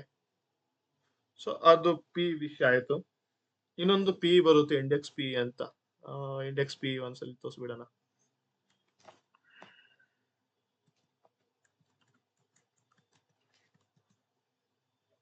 ನಿಫ್ಟಿ 50 ವ್ಯಾಲ್ಯೂ ಅಂಡ್ ಪಿ ಅಂತ ಇದೆ ನೋಡಿ. ನಿಫ್ಟಿ 50ಗೆ ಪಿ ಬಂದ್ಬಿಟ್ಟು 23.5 ಇದೆ. ಇನ್ ಎಕ್ಸ್ಪೆನ್ಸಿವ್ ಇದನ್ನೇ ಅದ್ರ ಜೊತೆ ಕಂಪೇರ್ ಮಾಡ್ತೀರಾ ಪಿ ಇರೋ. ಇದು 50 ಕಂಪ್ನೀಸ್ ಬೇಸಿಸ್ ಮೇಲೆ ಇರೋದು. ಟಾಪ್ 50 ಕಂಪ್ನೀಸ್ ಅರ್ನಿಂಗ್ಸ್ ಬಿದ್ದಿರುತ್ತೆ, ಅದಕ್ಕೆ ಪಿ ಬಿದ್ದೈತೆ. ಅರ್ನಿಂಗ್ಸ್ ಜಾಸ್ತಿ ಆಗಿರುತ್ತೆ, ಇನ್ಕ್ರೀಸ್ ಆಗ್ತಿತ್ತು ಪಿ. ಸೊ ಯೂಶಲಿ ಟಾಪಿಕ್ ಬೇರೆ, but just I wanted to give you an insight on it. So ಅದನ್ನ ಬಿಟ್ರೆ ನಾವು ನೆಕ್ಸ್ಟ್ ನೋಡಿದ್ರೆ ಪ್ರೋಸ್ ಅಂಡ್ ಕಾನ್ಸ್ ಅಂತ ಬರ್ತೈತೆ. ಸೊ ಕಂಪ್ನಿಯಲ್ಲಿ ಏನ್ ಒಳ್ಳೇದಿದೆ, ಏನ್ ಕೆಟ್ಟದಿದೆ ಅಂತ ಡಿಸೈಡ್ ಮಾಡಕ್ಕೆ ಒಂದಿದೆ ಐಟಮ್. ಸೊ ಇದನ್ನು ಎ ಐ ಜನರೇಟೆಡ್ ಇರುತ್ತೆ, ರಿಲಯಬಲ್ ಇರಲ್ಲ. ಅಂದ್ರೆ ರಿಲಯಬಲ್ ಅಂತ ನಾನು ಅನ್ನಕ್ಕಾಗಲ್ಲ, ಬಟ್ ಒಂದ್ ಲೆವೆಲ್ಗೆ ನಿಮಗೆ ಇದನ್ನ ಡಿಸೈಡ್ ಮಾಡಕ್ಕಾಗಲ್ಲ ಇದ್ರಲ್ಲಿ ಏನಿದೆ ಅಂತ ಬಿಸ್ನೆಸ್ ನ. ಸೊ ಇವಾಗ stock is trading at 20 times of book value ಅಂತ ಬರ್ತೈತೆ. ಅದೆಲ್ಲ ಅಷ್ಟೊಂದು ಯಾರು ನೋಡಲ್ಲ, ಮೇನ್ ಐಟಮ್ಸ್ ನೋಡ್ತಾರೆ. Interest coverage, company has low interest coverage ratio ಬರ್ತೈತೆ ಅಲ್ಲಿ. ಬರ್ದಿಲ್ಲ, ಬರ್ದಿದ್ರೆ ಅದನ್ನ ಎಕ್ಸ್ಪ್ಲೇನ್ ಮಾಡ್ಬೋದಿತ್ತು, ಬಟ್ ಪರವಾಗಿಲ್ಲ. Company has low return on equity -30% over 3 years. Low return on equity. Return on equity is very low. Minus ಅಲ್ಲಿ ಇದೆ, low ಎಲ್ಲಿ ಪೇನೆ ಮಾಡ್ತಿಲ್ಲ. ಹಾ, ಅರ್ನಿಂಗ್ ಪರ್ ಶೇರ್ ಎಲ್ಲಿ, ಅರ್ನಿಂಗ್ ಪರ್ ಶೇರ್ ಇಲ್ವೇ ಇಲ್ಲ, ದುಡ್ಡೇ ಇಲ್ಲ. ಲಾಸ್ ಅಲ್ಲಿ ಕ್ವಾರ್ಟರ್ಲಿ, ಸಾರಿ. ಎಲ್ಲೋಯ್ತು, ಹಾ, ಲಾಸ್. ಪ್ರಾಫಿಟೇ ಇಲ್ಲ. ಯಾಕೆ ಲಾಸ್ ಆಯ್ತು ಅಂತ ಒಂದು ಇಂಟ್ರೆಸ್ಟಿಂಗ್ ಟಾಪಿಕ್ ಇದೆ. 3,000 ಕೋಟಿ ಹೊಡೆದವ್ರೆ, ಏನಕ್ಕೆ ಲಾಸ್ ಆಗ್ತೈತೆ. ಬಟ್ ಅದು ಇವಾಗ ನಿಮಗೆ ಎಕ್ಸ್ಪ್ಲೇನ್ ಆಗಲ್ಲ, ವಿಡಿಯೋ ದೊಡ್ಡದಾಗ್ಬಿಡುತ್ತೆ. ನೆಕ್ಸ್ಟ್ ವಿಡಿಯೋದಲ್ಲಿ ಪಕ್ಕ ತರ್ತೀನಿ ಅದನ್ನ. ಯಾವ ವಿಷಯಕ್ಕೆ ಏನಾಗಿದೆ, ಏನಿರ್ಬೋದು ವಿಷಯ ಅಂತ ಚೆಕ್ ಮಾಡ್ಬೋದು ನಾವು. ಅದನ್ನ ಬಿಟ್ರೆ ನಾವು ಪೇಸ್ ಬಗ್ಗೆ ಅಂದಿದ್ದು ನಿಮಗೆ, ಕಾಂಪಿಟೇಟರ್ಸ್ ಯಾರ್ಯಾರು ಇದ್ದಾರೆ ಈ ಮಾರ್ಕೆಟ್ ಅಲ್ಲಿ, ಈ ಇಂಡಸ್ಟ್ರಿಯಲ್ಲಿ, ಇದ್ರ ಬೇಸಿಸ್ ಮೇಲೆ ಇವೆಲ್ಲ ಕಂಪೇರ್ ಮಾಡ್ಬೋದು. ಕರೆಂಟ್ ಮಾರ್ಕೆಟ್ ಪ್ರೈಸ್ ಮೀಡಿಯನ್ ಎಷ್ಟು ಬರ್ತೈತೆ, 600 ರೂಪಾಯಿ ನಡೀತೈತೆ. ಮಾರ್ಕೆಟ್ ಕ್ಯಾಪ್ ಮೀಡಿಯನ್ ಎಷ್ಟಿದೆ, 1,00,000ನ, 10,368, 300, ಐ ಮೀನ್ 10,638 ಇದೆ. ಅದನ್ನ ಬಿಟ್ರೆ ಆವರೇಜ್ ಸೇಲ್ ಎಷ್ಟು ಬರ್ತೈತೆ, 2,500 ಆವರೇಜ್ ಸೇಲ್ಸ್ ಚೆನ್ನಾಗಿದೆ, 6,000 ಹತ್ರ ಬರ್ತೈತೆ. Net profit maintainable as per median ಮಾತಾಡ್ತಿರೋದು, 7 ಕಂಪ್ನೀಸ್ ಮೀಡಿಯನ್ ಬೇಸಿಸ್ ಮೇಲೆ. ನಂಬರ್ ಆಫ್ ಶೇರ್ಸ್ ಎಷ್ಟಿದೆ, 65 crores ಇದೆ ಶೇರ್ಸ್. ನೆಟ್ ಬ್ಲಾಕ್ ಏನಿದೆ, ನೆಟ್ ಬ್ಲಾಕ್ ಅಂದ್ರೆ ಇಲ್ಲಿರುತ್ತೆ ನೋಡಿ, ಸ್ಟಾಕ್ ಅಂದ್ರೆ ಅಸೆಟ್ಸ್ ವಿಷಯ. ಅದು ಇಲ್ಲಿ ಬರ್ತಿದ್ರೆ ನಿಮಗೆ ಸಿಗ್ಬೋದು. ನೆಟ್ ಬ್ಲಾಕ್ ಇದೆ, ಫಿಕ್ಸ್ಡ್ ಅಸೆಟ್ ಅಲ್ಲೇ ನೆಟ್ ಬ್ಲಾಕ್ ಬರೋದು ನಮ್ದು ಯೂಶಲಿ. ಇಲ್ಲಿ ಕಾಣಿಸ್ತಿಲ್ಲ. ಬಟ್ ನೆಟ್ ಬ್ಲಾಕ್ ಯೂಶಲಿ ಎಷ್ಟು ಮೇಂಟೈನ್ ಮಾಡ್ತವ್ರೆ, ಎಷ್ಟು ಆ, ನಮ್ ಕಂಪ್ನಿ ಅಷ್ಟು ಅಸೆಟ್ ಮೇಂಟೈನ್ ಮಾಡ್ತೈತಲ್ಲ, ಅಷ್ಟೇ ಅಸೆಟ್ಸ್ ಬೇರೆಯವರು ಮೇಂಟೈನ್ ಮಾಡ್ತಾರ, ಅದ್ ನೋಡಕ್ಕೆ ನಾವ್ ಅದನ್ನ ನೆಟ್ ಬ್ಲಾಕ್ ನೋಡ್ಬೋದು. ಇವಿ ಬೈ ಬಿಡ್ ವೆರಿ ಹೈ ಟಾಪಿಕ್, ಅದು ಇವಾಗ್ಲೇ ಅನ್ನಕ್ಕಾಗಲ್ಲ. ಆವರೇಜ್ ರಿಟರ್ನ್ ಆನ್ ಇಕ್ವಿಟಿ ಎಷ್ಟಿದೆ, 4% ಇದೆ, 12 ಕೊಡ್ತೈತಿ ಇಲ್ಲಿ. ಸೊ ಸಾರಿ, ಇದು ದೇವಿಯಾನ್ ಇದು. Sorry, really sorry. So pros and cons ಇಲ್ಲಿ ಹೋದನ್ ವಾಪಸ್. ಸೊ ಇದರಲ್ಲಿ ಒಂದು ಪ್ರೋಸ್ ಇದೆ, company has been maintaining healthy dividend pay off. So ಅದಕ್ಕೆ ನಾನ್ ನೋಡಿದೆ 3,000 ಎಲ್ಲಿದೆ, ಅವಾಗ 5,000 ಏನೋ ನೋಡಂಗಿತ್ತು. ಹಾ, ಇಲ್ಲಿ 5,000 ಇದೆ. ಕನ್ಫ್ಯೂಷನ್ ಆಯ್ತು, really sorry guys. So comparison ಆಯ್ತು. ಸೊ ನಮ್ಮ ಹತ್ರ ಪೀರ್ಸ್ ಯಾರ್ಯಾರು ಇದಾರೆ ಅಂತ ಗೊತ್ತಾಗುತ್ತೆ. ಬೆಸ್ಟ್ ಲೈಫ್ ಇದೆ, ಸಫೈರ್ ಫುಡ್ಸ್ ಇದೆ, ರೆಸ್ಟೋರೆಂಟ್ ಬ್ರ್ಯಾಂಡ್ ಇದೆ, ಬಾರ್ಬಿಕ್ಯೂ ನೇಷನ್ ಎಲ್ರಿಗೂ ಗೊತ್ತು, ಕಾಫಿ ಡೇ ಈಟರ್ ಅಂತ ಎಂಟರ್ಟೈನ್ಮೆಂಟ್ ಇರ್ಬೇಕು ಅದು. ಸೊ ಇವೆಲ್ಲ ನೀವು ನೋಡ್ಬೋದು. ನೀವಿನ್ನ ಕಾಲಮ್ಸ್ ಎಡಿಟ್ ಮಾಡ್ಬೋದು. ಇಲ್ಲಿ ಕಾಲಮ್ಸ್ ಕಾಣಿಸ್ತೈತಲ್ಲ, ಏನಾದ್ರು ಕಂಪ್ಯಾರಿಸನ್ ನಿಮ್ಗೆ ಇನ್ನ ಬೇಕು ಅಂತ ಅಂದ್ರೆ ಕಂಪೇರ್ ಮಾಡ್ಬೋದು.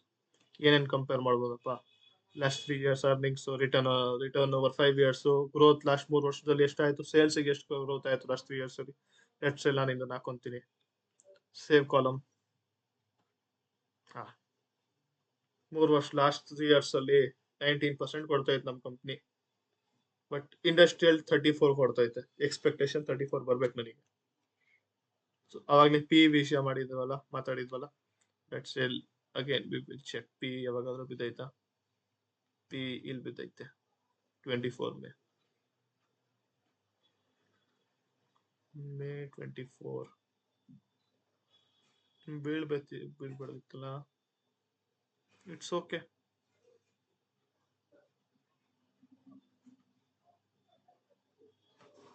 ಸೊ ಇಷ್ಟೇ, ನಾನು ಇವತ್ತಿಗೆ ಕನ್ಕ್ಲೂಡ್ ಮಾಡ್ತೀನಿ. ಇನ್ನ ಇನ್ನ ಇದ್ರಲ್ಲಿ ಟಾಪಿಕ್ಸ್ ಬಾಕಿ ಇದೆ. ನಾವಿನ್ನ ಪಿಯರ್ ಕಂಪೇರಿಸನ್ಸ್ ಎಲ್ಲ ಇದೀವಿ. ಅದಾದ್ಮೇಲೆ ಕ್ವಾರ್ಟರ್ಲಿ ರಿಸಲ್ಟ್ಸ್ ಇದೆ, ಪ್ರಾಫಿಟ್ ಅಂಡ್ ಲಾಸ್ ಇದೆ, ಇಲ್ಲಿರೋ ರೇಷಿಯೋಸ್ ಇದೆ, return on equity last 5 years, 10 years, 7 years ಇದೆಯಾ, 1, 3, 5, 10 ಇದೆ. ಬ್ಯಾಲೆನ್ಸ್ ಶೀಟ್ ಇದೆ, ಬ್ಯಾಲೆನ್ಸ್ ಶೀಟ್ ಅಲ್ಲಿ ಬಾರೋಯಿಂಗ್ಸ್ ಐಟಮ್ಸ್ ಇದೆ, ಎಲ್ಲ ಐಟಮ್ಸ್ ಇದೆ, ಕ್ಯಾಶ್ ಫ್ಲೋ ಸ್ಟೇಟ್ಮೆಂಟ್ ಇದೆ. ಸೊ ಆಪರೇಟಿಂಗ್ ಆಕ್ಟಿವಿಟಿ ಪಾಸಿಟಿವ್ ಇದೆ, ನೆಟ್ ಕ್ಯಾಶ್ ಫ್ಲೋನು ಪಾಸಿಟಿವ್ ಅಲ್ಲಿ ಇದೆ. ಅದನ್ನ ಬಿಟ್ರೆ 17 ಡೇಸ್ ಡೆಟಾ ಡೇಸ್ ಇದೆ. ಡೆಟಾ ಡೇಸ್ ಅಂದ್ರೇನು, ಇನ್ವೆಂಟ್ರಿ ಡೇಸ್ ಅಂದ್ರೆ ಏನು, ಡೇಸ್ ಪೇಬಲ್ ಡೇಸ್ ಅಂದ್ರೆ ಏನು, ಎಲ್ಲ ವಿಷಯ ಅದ್ರಲ್ಲಿ ಕವರ್ ಮಾಡ್ತೀನಿ. ಪ್ರೊಮೋಟರ್ಸ್ 41, ಪ್ರೊಮೋಟರ್ಸ್ ಅಂದ್ರೆ ಯಾರು, FIIs ಅಂದ್ರೆ ಯಾರು, DIIs ಅಂದ್ರೆ ಯಾರು, ಗೌರ್ಮೆಂಟ್ ಅಂತೆ, ಗೌರ್ಮೆಂಟ್ ಹೋಲ್ಡ್ ಮಾಡ್ತೈತೆ, ಯಾವ ಎಕ್ಸ್ಪ್ಲನೇಷನ್ ಕೊಟ್ಟಿಲ್ಲ. But I feel we can find, ಹುಡುಕೋಣ ಯಾವುದು ಅಂತ, ಅದು ಇನ್ಫಾರ್ಮೇಶನ್ ಸಿಗ್ಬೋದು. ಅದನ್ನ ಬಿಟ್ರೆ ಇಲ್ಲಿರೋ ಆನ್ಯುವಲ್ ರಿಪೋರ್ಟ್ಸ್ ಅಂತೆ, ಕ್ರೆಡಿಟ್ ರೇಟಿಂಗ್ಸ್ ಅಂತೆ, ಕಾಲ್ಸ್ ಅಂತೆ, ಅವೆಲ್ಲ ನಾವು ವಿಚಾರ ಮಾಡೋಣ. We will definitely discuss in this next video. So guys, okay, thank you so much for watching, and sorry for that Devyani International stock ವಿಷಯ ಮಧ್ಯದಲ್ಲಿ ಬಂತು. Really sorry for that. We'll make sure next time ಅದು ಅಕ್ಕರ್ ಆಗಲ್ಲ ಇನ್ನೊಂದ್ಸಲಿ. Okay then, thank you so much for watching my videos, and please subscribe my channel. Thank you so much.